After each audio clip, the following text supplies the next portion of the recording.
How does the copper coil, also known as IUD, work? Let's have a look.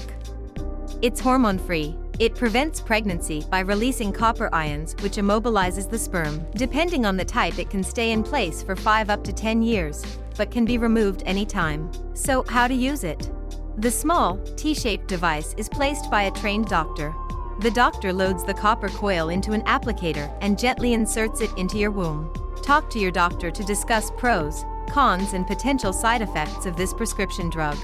Some pros are, it is highly effective. You don't have to think about it every day or week, and it can be removed anytime you want to get pregnant. Some cons are, it requires a trained doctor for insertion and removal. It may cause heavier or longer bleeding.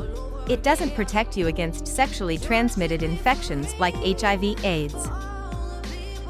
Find further information about the copper coil on our website.